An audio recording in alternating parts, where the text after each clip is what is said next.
Vous êtes sur TV5 Monde, soyez les bienvenus dans ce nouveau numéro de Kiosque. Ravi de vous retrouver ici en plateau ou en podcast et bien sûr aussi sur les réseaux sociaux, sur Instagram, Facebook et Twitter avec le hashtag le mot dièse Kiosque. Voici tout de suite le sommaire. Le peuple réclame la chute du régime, chantent les Libanais en écho aux révolutions de 2011. Liban, Algérie, Irak, Égypte. Vit-on une résurgence des printemps arabes? La colère gronde autour de la planète. Comment expliquer la multiplication des mouvements sociaux et politiques? Le Canada ressort-il plus divisé que jamais des élections fédérales de lundi? Victoire étriquée pour les libéraux de Justin Trudeau. Le Premier ministre sortant est réélu sans panache et sans majorité. Il exclut pourtant de former une coalition. Alors comment va-t-il gouverner? Une quarantaine de chefs d'État présents au premier sommet Russie-Afrique. Qu'attendent-ils de Moscou? Volonté d'impérialisme poutinien ou intérêt russe très prosaïque? La Russie a-t-elle plus besoin de l'Afrique que l'Afrique n'a besoin de la Russie? On en parle avec nos kiosqueurs et nos kiosqueurs du jour. Les voici. Louis Comayou, président du Club de l'information africaine, tour à tour correspondant des quotidiens camerounais Le Messager, mutation de Radio Vatican et de BBC Afrique, puis directeur de l'information de la chaîne de télévision Télésud.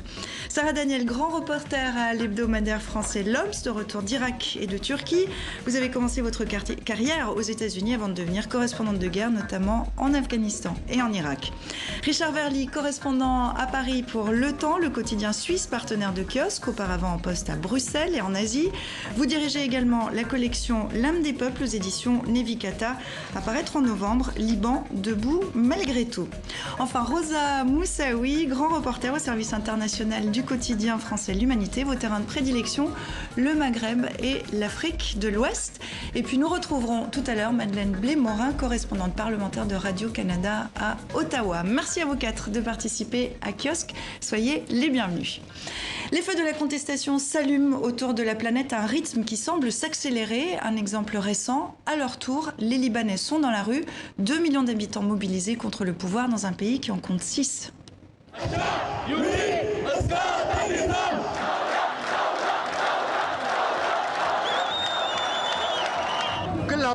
Nous en avons marre de la situation dégradante et dégoûtante. Nous n'avons pas de travail, pas d'électricité, pas d'eau et pas de retraite.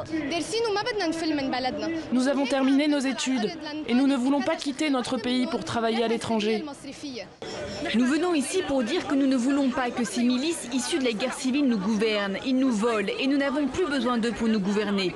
Ils nous mentent et la génération qui est ici n'a pas vécu la guerre civile. Ce gouvernement n'a travaillé qu'à nous diviser en confessions, régions, partis, ainsi qu'à nous appauvrir. Les citoyens doivent retrouver leur dignité. C'est pourquoi nous ne quitterons pas les rues sans faire tomber le régime. Les Libanais sont habitués à faire avec, sans État. Alors pourquoi cette colère éclate maintenant, Rosa? Alors il y a eu cette étincelle de la volonté de taxer les appels passés via les messageries Internet. En même temps, ça n'a été qu'une étincelle puisque le projet a été retiré très immédiatement. Je crois qu'il y a deux aspects. Il y a un malaise social profond. 30 ans après la fin de la guerre civile, voilà un pays où beaucoup se sont enrichis, des fortunes insolentes ont été bâties sur la promotion immobilière, à Beyrouth notamment. Et en même temps, on a des infrastructures, des services publics qui sont dans un état de total délabrement. La crise des poubelles en 2015, coupure d'eau et d'électricité, le quotidien est compliqué. Le quotidien est très difficile, il y a un chômage de masse qui frappe la jeunesse, donc il y a à la fois tous ces maux économiques et puis je crois que les manifestants interrogés dans votre reportage le disent, il y a aussi cette scène politique construite sur le confessionnalisme et il y a un rejet très fort aussi de cette façon de fonctionner. Les gens manifestent en disant nous ne sommes ni chrétiens, ni chiites, ni sunnites, nous sommes tous confrontés aux mêmes politiques. Et justement sur cette question du confessionnalisme, est-ce qu'il n'y a pas un tabou qui est en train de sauter en ce moment au Liban, Sarah? Oui, il y a un tabou qui est en train de sauter. Et puis la jeune fille le disait aussi dans votre reportage, je pense qu'elle n'a pas vécu la guerre civile. Donc ça, c'est un peu comme en Algérie. C'est une nouvelle génération qui se sent plus tributaire de ces anciens, de cet ancien confessionnalisme et aussi de ce tabou qu'il y avait à ne pas s'insurger parce qu'on sortait d'une telle violence. Et voilà, elle doit plus reconnaître cet ordre des choses qui a été institué par les accords de Taïf.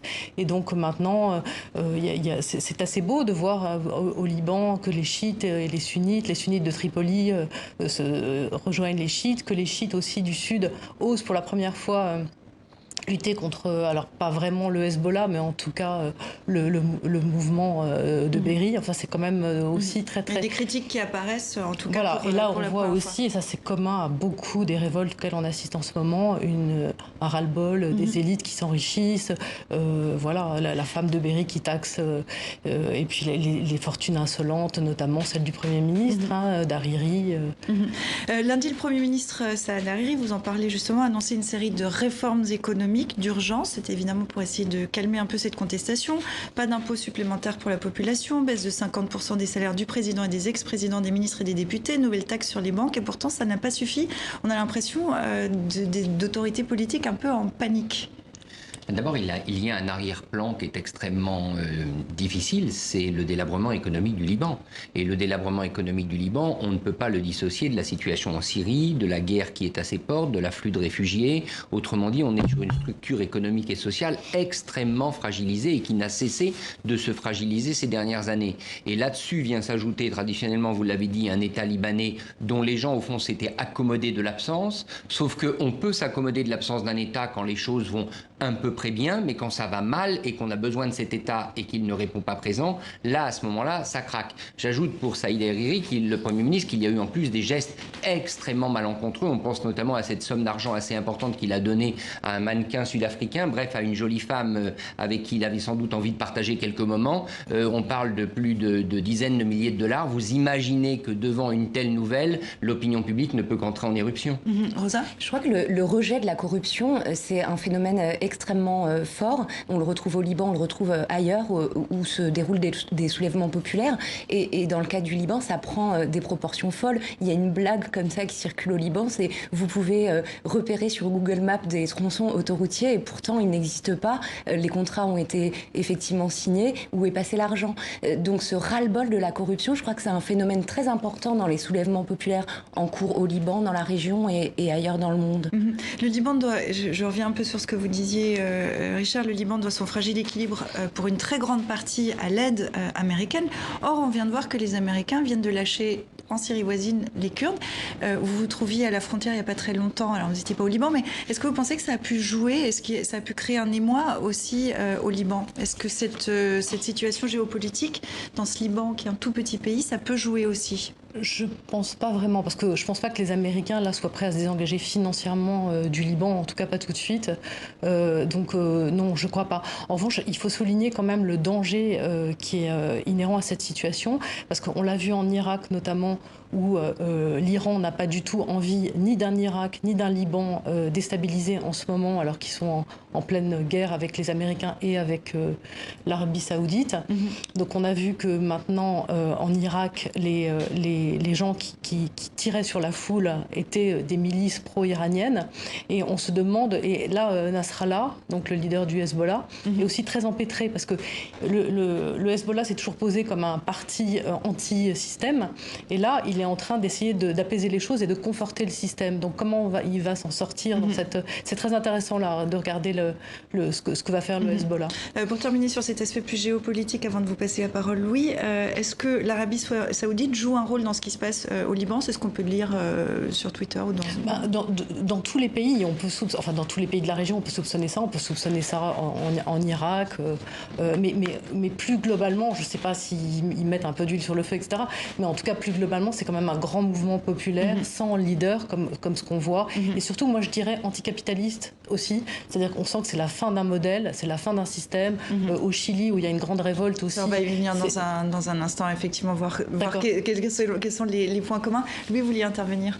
Oui, je voulais dire que le Liban est quand même un pays de la francophonie, qu'il faut quand même le relever également, et qu'aujourd'hui, nous sommes dans une période où on a vu que les grosses fortunes ont continué de s'enrichir énormément de façon générale dans le monde et que la pauvreté a fait son lit. La base pyramidale aujourd'hui de notre société, qu'on soit au Liban, en France, au Cameroun ou ailleurs, c'est une base dans laquelle on a beaucoup de pauvres à la base et très peu de riches au sommet qui continuent de s'enrichir. Donc ça a généré les gilets jaunes en France, ça a généré les printemps dans d'autres pays et l'austérité. On a tous envie d'avancer. Un dernier mot quand même pour le Liban. Richard, un dernier mot sur le Liban, puis on va avancer, on va effectivement élargir un peu. Oui, alors moi je ne suis pas si sûr qu'il y a une défiance générale envers le capitalisme au Liban. Je crois plutôt que c'est le contraire. C'est-à-dire qu'il y a quand même beaucoup de gens qui défilent et qui protestent, qui voudraient avoir un emploi d'une manière ou d'une autre, soit un commerce, soit autre chose. Or, tout est bloqué, tout est tenu par quelques familles. Donc moi, je le perçois plutôt différemment. Il y a une forme, je dirais, de libéralisme exacerbé dans cette foule qui demande à pouvoir s'assumer elle-même, à pouvoir faire quelque chose alors qu'on le lui interdit, parce qu'encore une fois, tout est corseté, soit par les communautés religieuses, soit par les grandes familles, soit éventuellement par les prébendes d'un État qui, en plus, ne rend aucun service. Rosa, je partage vraiment ce qui a été dit tout à l'heure, c'est-à-dire que là, on est quand même dans le rejet de toutes les réformes néolibérales qui ont eu lieu au Liban sous Rafik Hariri, déjà à l'époque, le tournant des années 90, des politiques de dérégulation, des politiques de déréglementation, et c'est le modèle économique qui s'est mis en place, y compris avec l'appui de l'Arabie Saoudite, puisqu'elle a des intérêts économiques très importants au Liban. C'est ce modèle-là aujourd'hui qui ne répond plus aux besoins sociaux, qui ne répond plus aux besoins de services publics, de création d'emplois, qui est aujourd'hui mis en cause, encore une fois, pas seulement au Liban, mais ailleurs dans la région. En Irak, dont vous rentrez, Sarah, vous étiez en reportage là-bas. On a vu qu'en début de mois, il y a eu un soulèvement, il a été violemment réprimé, près de 200 morts, plus de 6000 blessés. Ça recommence, ça a repris hier jeudi soir et en ce moment où on se parle. C'est parti pour durer en Irak ? Ah oui, on sent vraiment une vague de fond. Il y a un ras-le-bol de toutes les instances du régime et aussi en particulier, ce qui est très surprenant, même des mollahs. Moi, j'étais en particulier dans le sud du pays, enfin entre Nadjaf et Karbala, et on sent qu'ils commencent sur toutes ces autorités, sur tous ces points de repère qui sont perçus comme s'enrichissant, comme détournant l'argent du peuple, et aussi on sent, ça c'est très très remarquable, un grand antagonisme vis-à-vis de l'Iran, qui accaparerait des richesses, qui tirerait aussi de l'argent à lui, et puis aussi qui entraînerait l'Irak dans une guerre qui n'est pas la sienne contre les États-Unis. On entendait le slogan tout à l'heure, le peuple réclame la chute du régime, c'est ce que chantent les Libanais, c'est un des slogans des printemps arabes. Là on parle du Liban, de l'Algérie, de l'Irak, de l'Égypte. Est-ce qu'on assiste à une résurgence des printemps arabes, Louis ?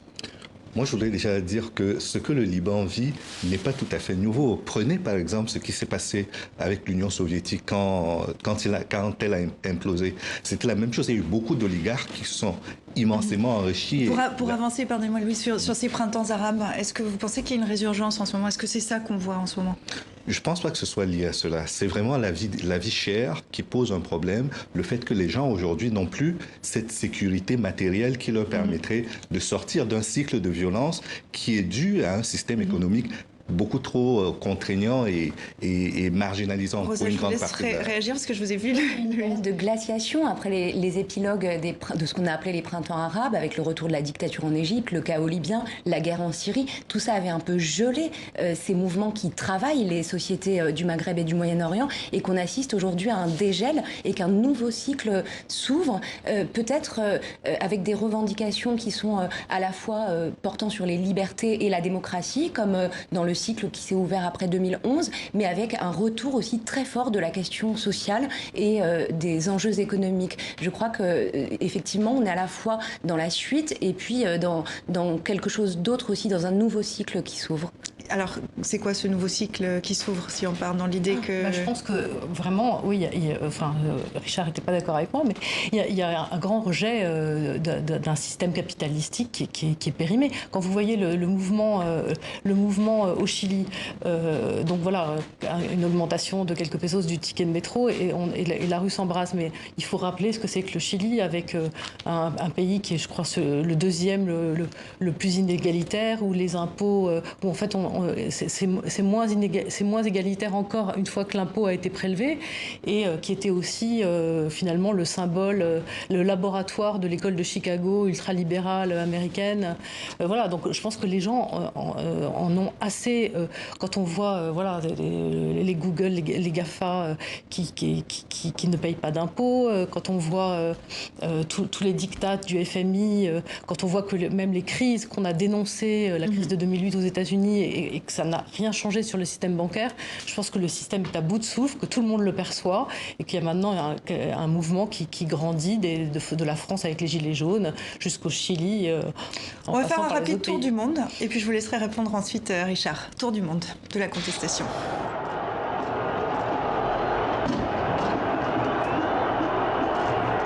Ici, c'est une génération qui juge. Elle voit qu'elle aura des retraites qui laisseront les gens dans la faim. L'éducation est de faible qualité. Les enfants n'ont pas de futur dans ce pays. Les gens n'ont plus peur.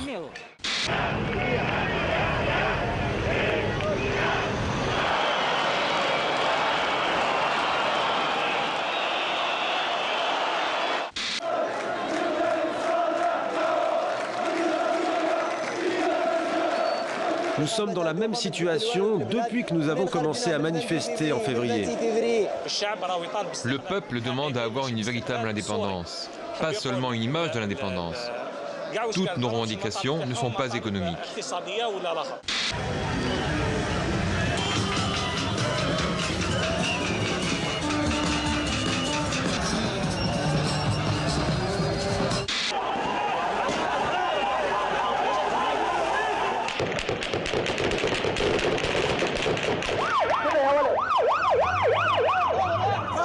Nous ne voulons pas des partis. Si parmi nous 100 meurent, la prochaine fois nous serons 1 million. Aucun des manifestants n'appartient à un mouvement religieux ou à un parti.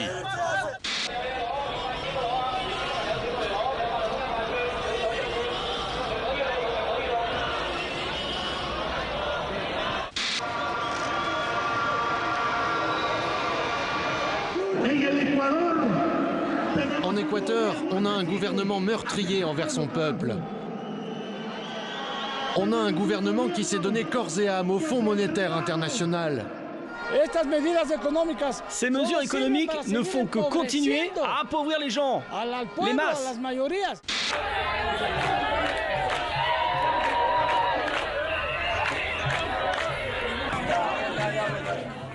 Diversité de problématiques, mais un point commun, on défie l'État central. Comment vous l'analysez, Richard? Et peut-être en réaction à ce que disait Sarah tout à l'heure. Moi, je veux bien qu'on tricote une pelote anticapitaliste, antilibérale, qui part du Chili, qui passe par l'Équateur, qui arrive à Hong Kong et qui finit par échouer au Liban. Mais franchement, le tricot là, il me paraît quand même assez compliqué. En réalité, il y a une chose que vous dites, c'est qu'il y a un vrai rejet du système dans tous ces pays, parce que c'est un système soit perçu comme oppresseur, c'est le cas de Hong Kong, soit perçu comme oppresseur et corrompu, c'est le cas dans d'autres pays, soit perçu comme totalement défaillant. Mais je crois qu'il ne faudrait pas mettre ça sur le compte de l'économie. Tous ces gens, quand même, je le rappelle, veulent du travail, ils sont prêts à ouvrir des commerces, ils souhaiteraient pouvoir le faire.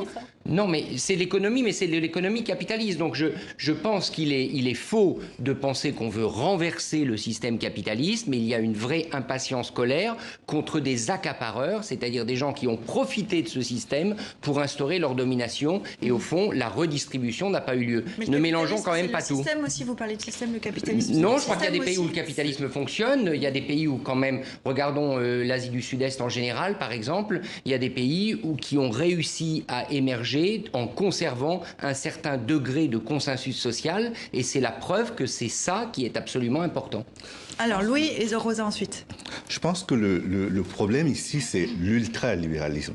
Parce qu'on a l'impression, prenez juste au niveau de l'Europe, comment est-ce qu'on réagit? On a l'impression que les États et les gouvernements se sont affaissés devant les structures technocratiques de l'Union européenne. Et c'est la même chose qui se passe avec les institutions financières internationales ou l'OMC, par exemple. On a l'impression que les dirigeants politiques, non seulement sont corrompus, mais sont incapables de défendre leurs citoyens et leur protection sociale devant tous les organismes qui les écrasent et donc font que non seulement l'État ne crée pas de richesse, mais il ne protège pas le peu de richesse qui est déjà là. Et donc ça, c'est ce modèle-là ultralibéral qui pose problème. C'est pas le libéralisme en soi, c'est qu'après la fin de la guerre froide, le libéralisme a été complètement débridé et n'a laissé aucune chance aux plus faibles qui ne bénéficient plus d'aucune protection, y compris de celle de l'État. Crise de l'ultralibéralisme, comme dit Louis. Si on prend l'exemple du Chili, ce pays-là, ça a été le laboratoire de l'ultralibéralisme. Voilà un pays où tout appartient aux multinationales, où tout a été privatisé, où un système à deux vitesses s'est mis en place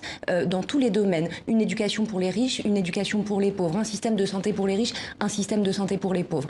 Et ça, c'est ça que rejettent aujourd'hui les Chiliens. Et effectivement, on est en face d'un système néolibéral qui est en crise, qui creuse les inégalités, qui permet aux plus riches de s'enrichir. Et c'est ceci qui est mis en cause partout. Si on prend par exemple un autre exemple, l'Algérie, ce qui relance aujourd'hui le mouvement, c'est le refus de la loi sur les hydrocarbures, qui est une loi de libéralisation et qui livre les ressources naturelles de l'Algérie aux multinationales. Et les gens n'en veulent pas, ils redescendent à nouveau en masse dans la rue pour contester ce projet-là.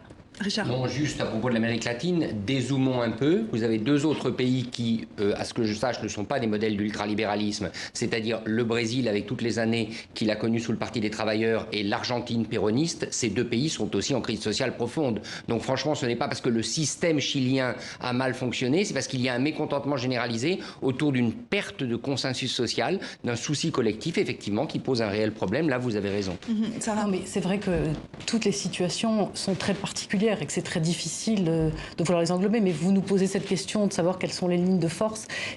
Peut-être que le plus petit dénominateur commun qu'on pourrait essayer de trouver, c'est le refus d'être humilié aussi pour toute une rue, pour tout un peuple. Alors ça recouvre évidemment le pouvoir d'achat et puis ça recouvre aussi le fait de ne pas être traité par le mépris et de vouloir avoir un mot et qu'on vous écoute et d'avoir un mot dans cette démocratie qui est bafouée à chaque fois. Est-ce qu'on arrive à la fin d'un cycle ?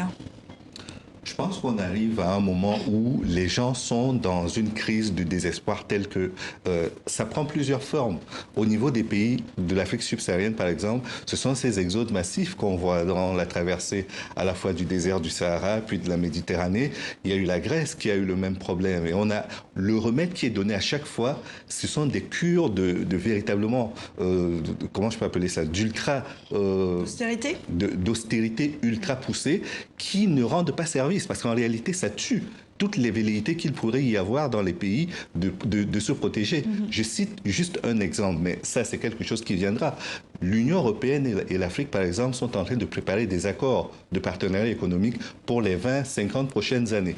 Ces accords-là, en l'état, sont des accords qui vont empêcher les pays africains d'avoir la protection dont ils ont besoin pour avoir un début d'industrialisation, voire une agriculture et une agro-industrie capable de nourrir leur population. Et s'ils ne peuvent pas le faire, ça signifie que tous ces tissus-là tombent. Et qui va les écouter après, les soutenir? Les États ne pourront pas le faire, puisqu'il leur a interdit de recruter, il leur a interdit d'investir dans certains secteurs. Et donc, on est dans une phase où l'ultralibéralisme, encore une fois, est le problème. C'est un nouveau cycle qui s'amorce? Oui, moi je crois. Si on revient sur la rive sud de la Méditerranée, on a assisté à l'échec des nationalismes arabes, on a assisté aussi à l'échec de l'islamisme et des modèles politico-religieux, l'échec aussi du néolibéralisme, et je crois qu'on entre dans un cycle où les peuples recherchent une alternative de progrès social, de liberté, de démocratie, parce qu'il y a aussi ce refus des réponses autoritaires à tous ces soulèvements populaires, à ces mouvements sociaux. On voit la violence qui est déployée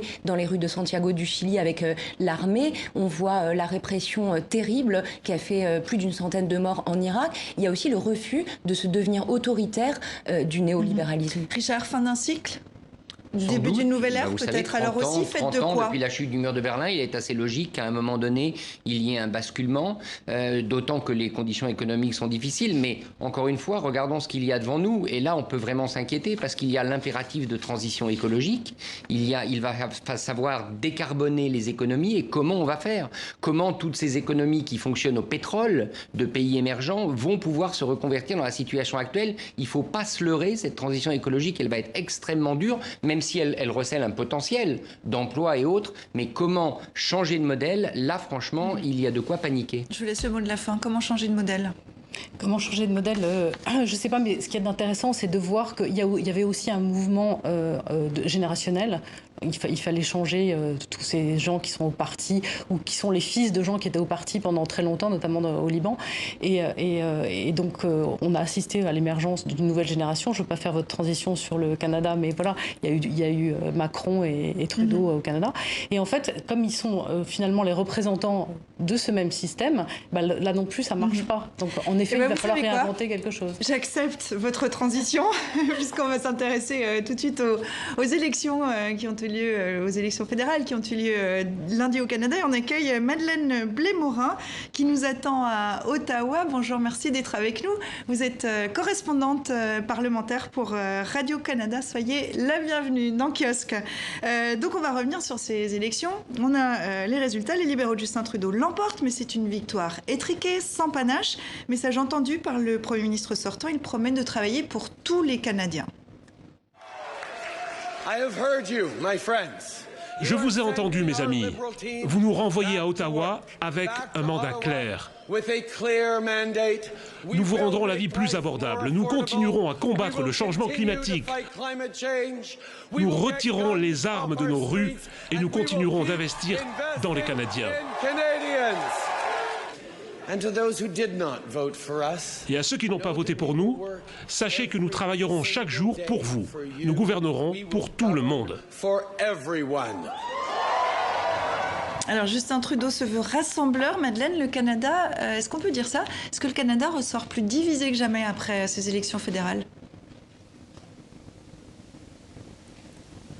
Oui, fort probablement qu'on peut le dire sans aucune hésitation parce que, voyez-vous, l'Ouest n'a pas voté pour Justin Trudeau. Les provinces de la Saskatchewan et de l'Alberta, qu'on retrouve dans l'ouest du pays, ont absolument balayé de la carte le Parti libéral. Ils ont évacué les élus qu'il y avait là jusqu'en 2019, là, jusqu'aux élections de lundi dernier. Et ça crée un sentiment de frustration dans l'Ouest de se retrouver finalement avec un gouvernement qui, on a l'impression, là-bas, ne parle pas pour eux.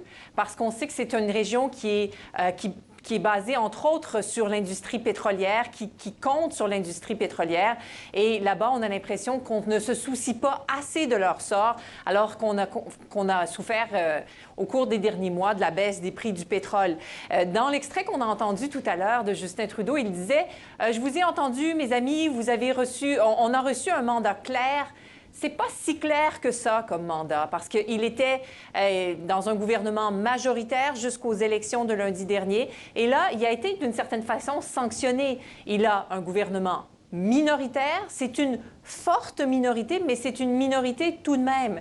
Donc, il va devoir compter sur des alliés, d'autres partis, pour pouvoir gouverner. Ça, c'est une chose. Ça ne sera pas si compliqué que ça. Il peut compter notamment sur le Parti néo-démocrate ou le Bloc québécois, mais gouverner le pays qui est divisé, ça va être un peu plus compliqué. On dit qu'en moyenne, un gouvernement minoritaire au Canada dure 21 mois. Est-ce que ça veut dire que le Canada entre dans une période de turbulence?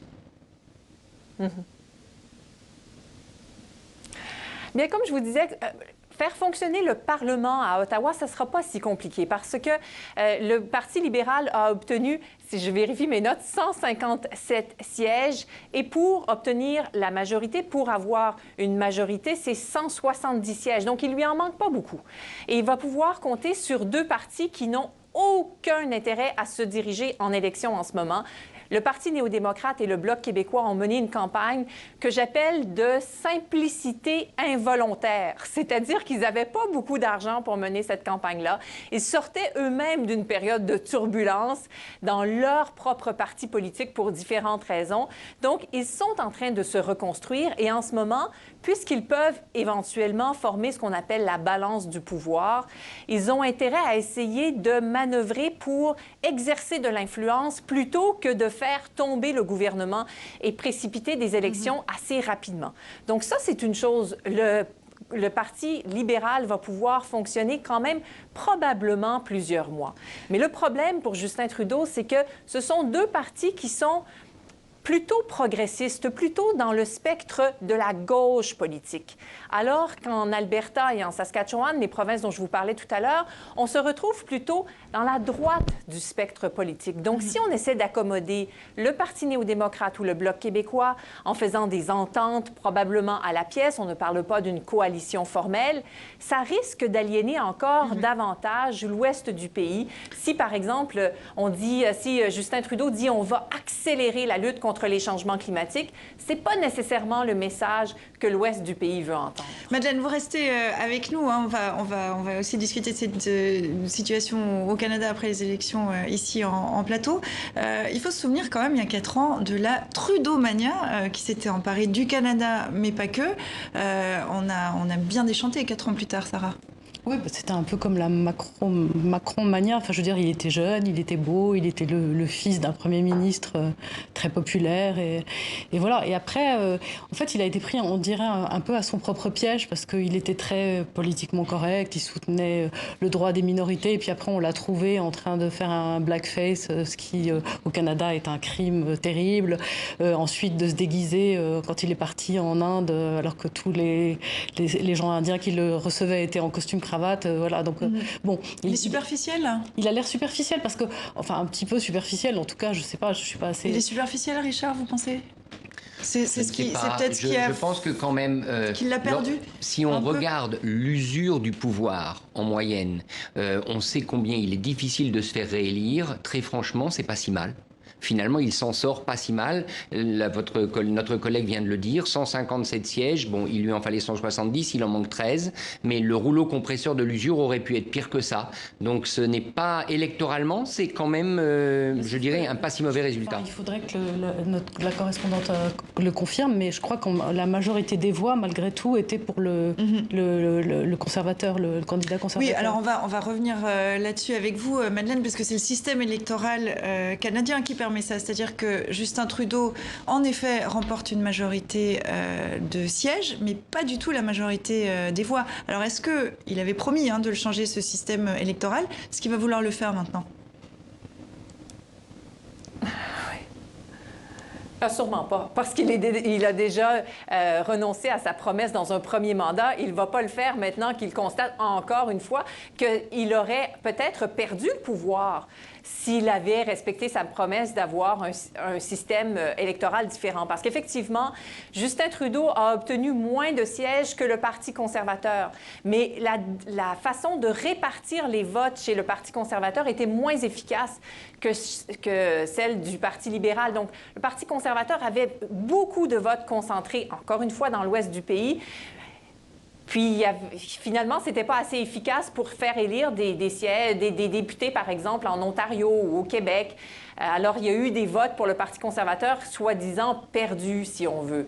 Je suis assez d'accord avec vous que toute la question de la façon dont il s'est vêtu en Inde, du blackface, il y a aussi une crise qu'on appelle la crise de SNC-Lavalin ici au cours des derniers mois. Ça a dérangé des électeurs, ça a déçu des électeurs. La campagne électorale aussi a été moins enthousiasmante, si on veut, que celle de 2015. Justin Trudeau n'est pas parvenu à inspirer autant.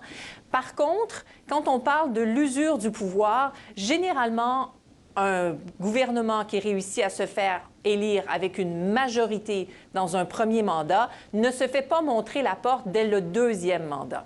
Donc, ça aurait été presque surprenant si Justin Trudeau perdait le pouvoir. Ça aurait été un échec carrément pour lui. Là, c'est une victoire en demi-teinte, si on veut. Victoire en demi-teinte, Rosa. Vous êtes d'accord avec cette analyse?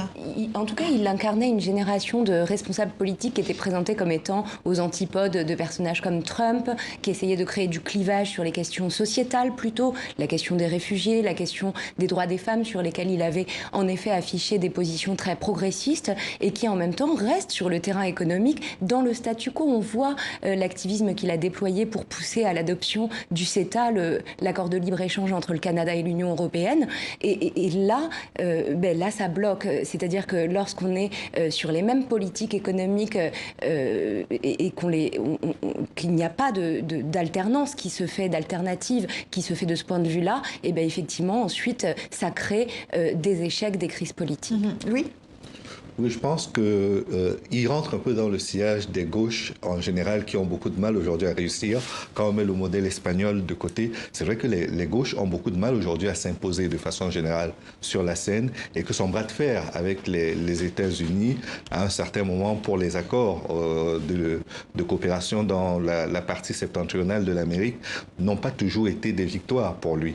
Donc de ce point de vue-là, c'est vrai qu'il a aujourd'hui du mal à trouver sa place et qu'en la cherchant au détriment de l'idéologie pour se rapprocher de la droite, il perd un peu de son identité. Il est à la fois très cool, mais pas si cool que ça pour sa famille politique qui ne le reconnaît pas par moment dans ses positionnements. On a vu qu'en 4 ans, il a beaucoup baissé dans les sondages. Je parlais de Trudeau-mania tout à l'heure. Il a aussi éveillé beaucoup d'espoir. Il en éveille moins maintenant. Donc est-ce que finalement, pour ce second mandat, ça ne peut que mieux se passer, Sarah ?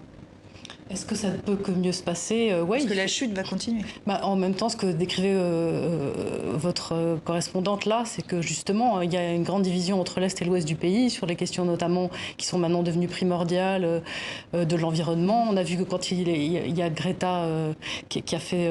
Greta Thunberg qui a fait ce discours, tout de suite, il a changé complètement son fusil d'épaule et il a dit qu'il allait faire tout un tas de réformes qui vont peut-être aliéner justement l'Ouest, notamment sur les questions des pipelines pétroliers, on verra. Ça va être compliqué, Richard, ce second mandat, a priori, avec les données dont on dispose maintenant?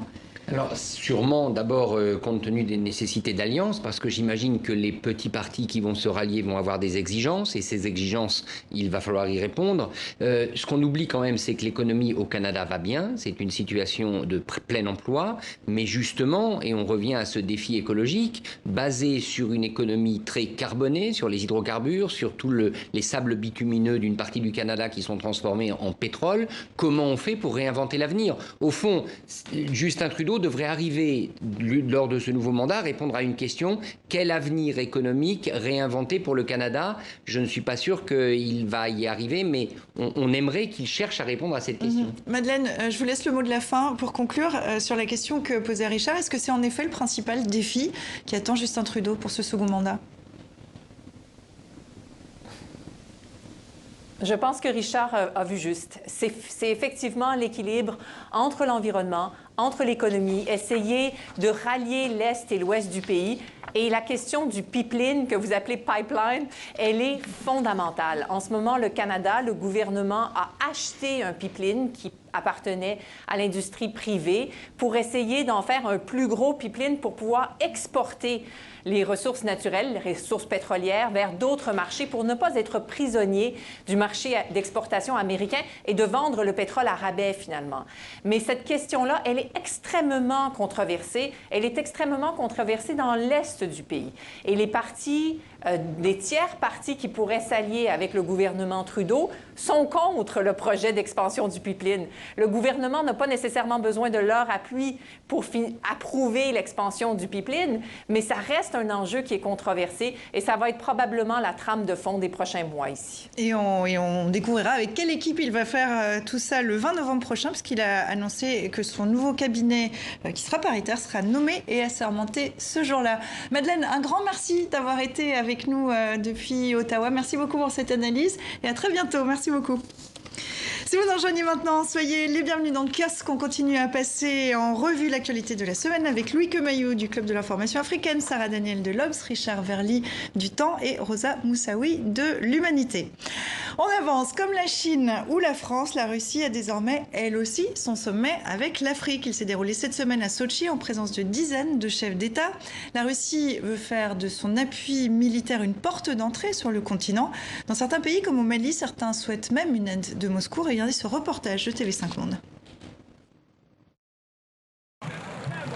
Drapeau malien et russe à Bamako. Ce jour-là, sur l'esplanade de la Bourse du Travail, des centaines de personnes réclament la coopération de la Russie, son aide militaire.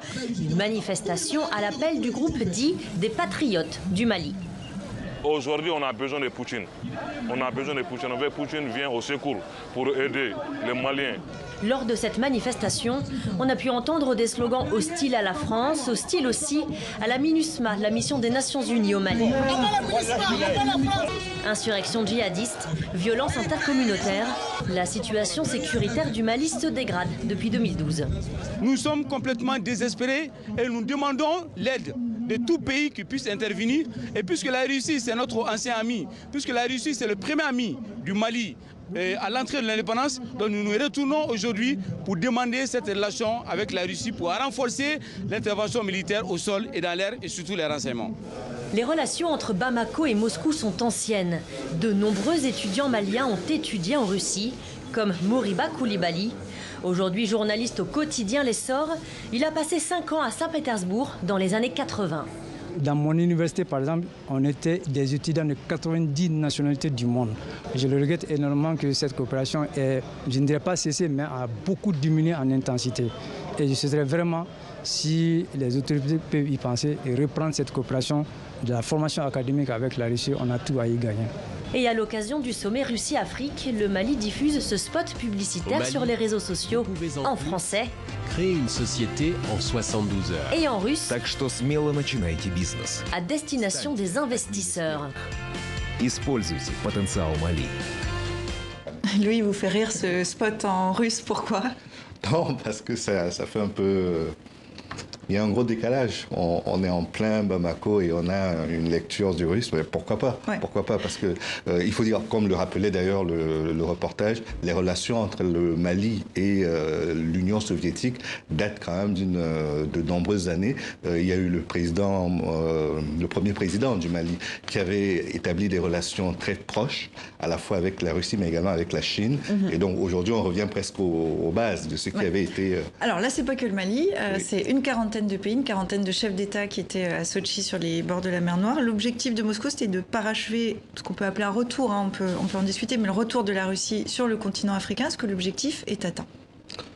L'objectif, en termes d'affichage, est atteint. Parce que l'objectif, on pourra l'évaluer au bout de 5 ans, voire un peu plus, pour savoir si concrètement les promesses qui ont été faites ont été tenues. Mais pour l'instant, l'Union soviétique avait dû se retirer. Parce que la Russie, l'Union soviétique a implosé. Les bagages du jour au lendemain. A implosé, il n'y avait plus d'Union soviétique. La Russie s'est bâtie sur l'héritage de ce qu'a été l'Union soviétique. Mais au moment où elle s'est rebâtie, elle n'avait pas les moyens de se projeter diplomatiquement vers de nouveaux pays. Et donc, elle a fait l'essentiel, elle a paré à l'essentiel.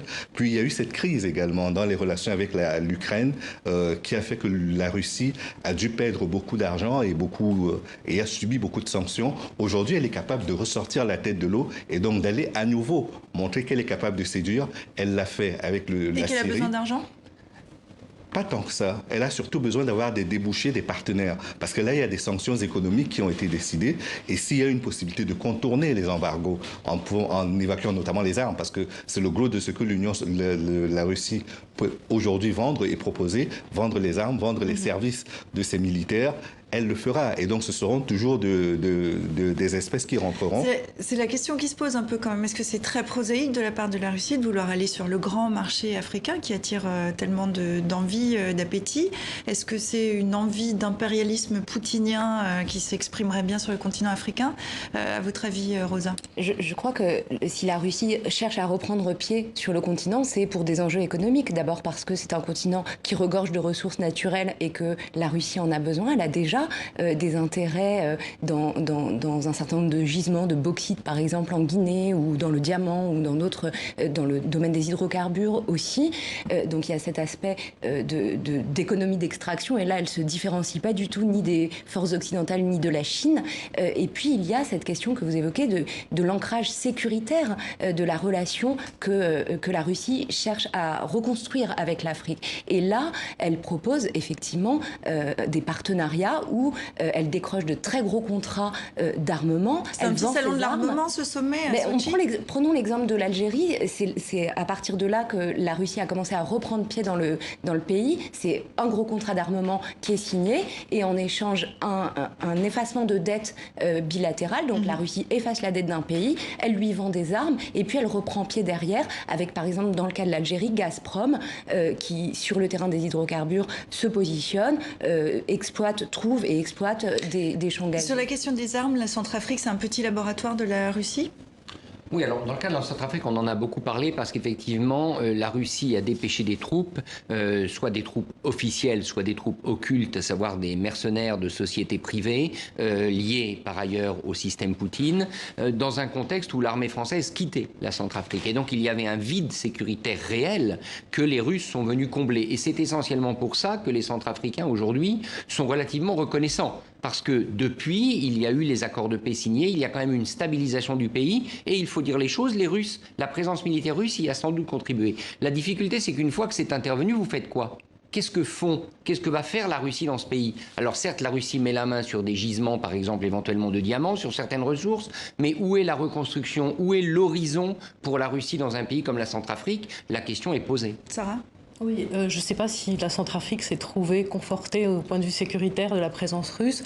Et je ne suis pas sûre aussi que la France avait une vraie volonté de se désengager. Parce que je me souviens qu'à l'époque, justement, quand les groupes miliciens Wagner sont arrivés, Le Drian a tout de suite fait un voyage, justement. Et ce qui est intéressant, Wagner, ce sont des groupes russes. La Centrafrique va mieux aujourd'hui. Ça, peut-être, c'est encore à démontrer à mon avis. Mais enfin, juste pour finir, ce qui est intéressant, et notamment en Centrafrique, c'est de voir la compétition que se livrent maintenant la France et la Russie pour conquérir ces parts de marché. Alors, ce sommet, en termes d'affichage, c'est réussi, évidemment, on est tous là pour le commenter, mais en même temps, il y a loin de la coupe aux lèvres. Je crois que les échanges entre la Russie et l'Afrique, c'est à peu près 20 milliards. 25 milliards, voilà. Alors, il faut rappeler que la France, c'est 55, les États-Unis, avec la France, les 60, États-Unis et surtout la Chine qui est 186 milliards. Enfin, je veux dire, voilà. Alors, le moment où la Russie pourra commencer à tailler des croupières à la Chine est quand même très, très loin. Je pense que c'est surtout une coopération qui est très démonétisée, parce que, contrairement à ce qu'on peut penser, la Russie ne vient pas pour acheter des choses, elle vient pour pratiquer du troc en général, parce que les pays africains n'ont pas beaucoup d'argent à mettre sur la table, et la Russie n'a pas non plus beaucoup. Juste pour être bien clair, la porte d'entrée de la Russie sur le continent, parce qu'on connaît celle des Européens il y a très longtemps, celle des Chinois plus récemment, c'est quoi? On annule la dette et donc on accède au pays? C'est le fonctionnement? Il n'y a pas beaucoup de dettes. Il y a certains pays qui ont des dettes, mais ils sont très peu. Mais de façon générale, l'enjeu pour l'Afrique aujourd'hui, c'est de régler la question sécuritaire. Que vous soyez dans l'Est de l'Afrique, que vous soyez dans le Sahel, le gros enjeu, c'est celui de la sécurité. Parce que cette zone de libre-échange continentale africaine qui a été mise sur pied, elle a besoin d'être sécurisée. On a besoin que tous les mouvements terroristes, radicaux et tous les mouvements militaires qui opèrent sur le terrain soient contenus. Et donc, pour contenir cela, il y a besoin d'énormément d'investissements en termes de matériel militaire, mais également de troupes qualifiés pour utiliser ce matériel. Donc c'est la Russie, gendarme, qui pourrait être un gendarme en Afrique, Rosa, c'est comme ça que la Russie essaie de se positionner? C'était au cœur du forum de Sochi. Le thème de ce forum, c'était la proposition d'une nouvelle architecture sécuritaire, mobilisant des technologies nouvelles. Et là, la Russie a beau jeu de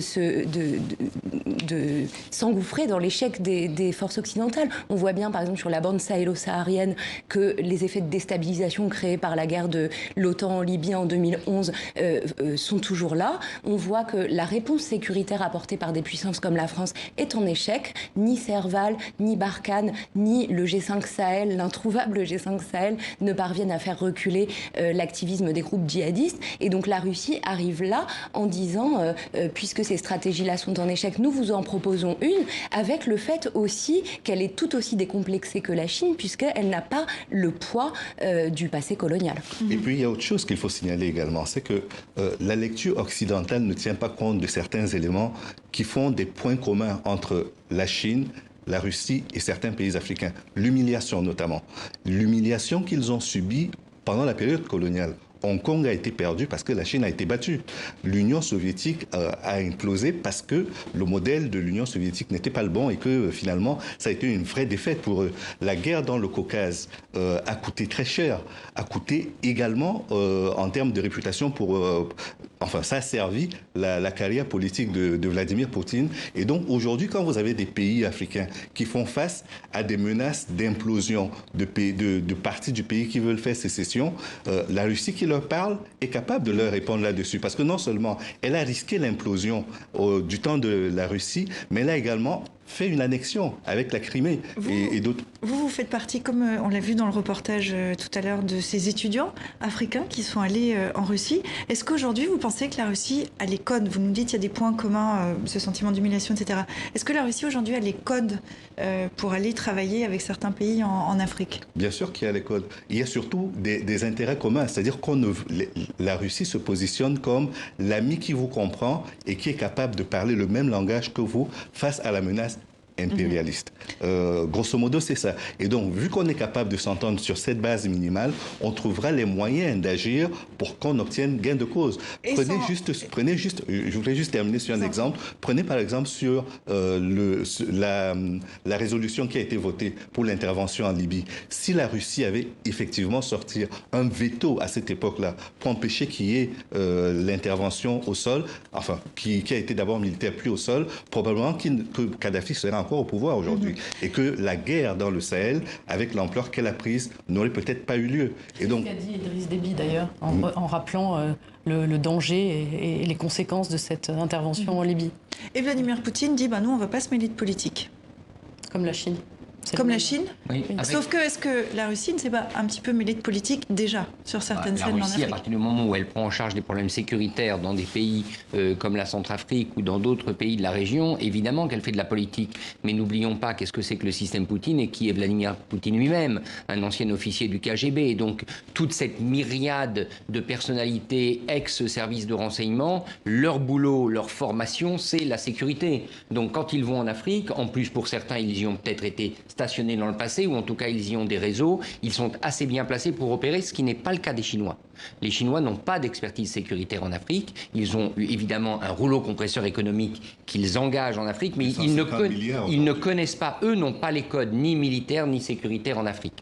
En tout cas, les Africains étaient intéressés par ce sommet. Il y avait une quarantaine de chefs d'État. Oui, je crois qu'il y a aussi un effet de lassitude, voire d'hostilité qui commence à se profiler sur la Chine et qui a une recherche de multiplication des partenaires, pas seulement économiques, mais aussi sur le terrain sécuritaire, diplomatique, et que la Russie, aujourd'hui, en tire profit au moment où il y a une zone de libre-échange qui est en train de se constituer en Afrique. C'est quoi? C'est le recul de la Chine qui laisse aussi... Enfin, le recul. On ne peut pas parler de recul, mais une lassitude peut-être par rapport à la Chine qui est aussi la fenêtre de tir pour la Russie? Oui, c'est une volonté de renouveler ses partenaires. Et puis c'est aussi que la Russie peut se prévaloir d'un certain succès, d'un succès même assez éclatant en Syrie. Voilà, et comme elle se pose comme le nouveau gendarme du monde, en tout cas dans le Moyen-Orient, mais pourquoi pas après en Afrique, qu'en effet, comme vous disiez, elle est complètement dégagée du passé colonial et de toutes les tensions. Voilà. Mais enfin, ça pose quand même la question de savoir qu'est-ce que la Russie peut apporter à l'Afrique. Et surtout, on imagine très bien, comme on l'a vu en Centrafrique, qu'elle va se servir elle n'a pas les moyens de ne pas le faire, en tout cas. Pour conclure d'un mot, Louis, sur ce thème, finalement, est-ce que la Russie n'a pas plus besoin de l'Afrique que l'Afrique n'a besoin de la Russie? Les deux ont besoin l'un de l'autre. La Russie par rapport à son rayonnement international, l'Afrique par rapport à la protection vis-à-vis du Conseil de sécurité. Parce que, mine de rien, si vous avez un partenaire comme la Russie qui peut sur le plan militaire vous garantir non seulement que toutes les résolutions qui pourraient éventuellement être prises contre vous seront bloquées, qu'elle peut également s'arranger pour que les interventions militaires qui ont lieu sur le terrain, vous ayez suffisamment d'armes pour les prévoir en termes de renseignement et en termes d'exécution de vos contrats. Je pense que ça parle à beaucoup de gens. Et aujourd'hui, dans le contexte, que ce soit celui du Cameroun, que ce soit celui du Mali ou encore plus loin au Kenya et en Somalie, cela parle à énormément de personnes. Et donc, c'est important pour les pays africains d'avoir un tel partenaire. Et c'est important pour la Russie d'être capable de démontrer qu'elle peut encore séduire et étendre son rayonnement diplomatique au-delà de l'Europe. D'un mot, Rosa, je voulais intervenir vraiment d'un mot. Je partage vraiment ce que dit Louis, c'est-à-dire que cette stratégie de reprendre pied sur le continent africain, elle est liée à une stratégie globale d'influence de la Russie. On le voit au Moyen-Orient, mais elle s'affirme aujourd'hui dans un monde multilatéral comme une puissance incontournable. On va conclure le vrai mot de la fin. Il est pour Dilem, comme toujours. Vous allez voir, l'enchaînement là aussi est tout trouvé. Et il revient sur ce sommet Russie-Afrique à Sochi. Le buffet est ouvert, annonce l'hôte Poutine à des homologues africains énamourés. Sur la table, des missiles, des chars, des hélicoptères.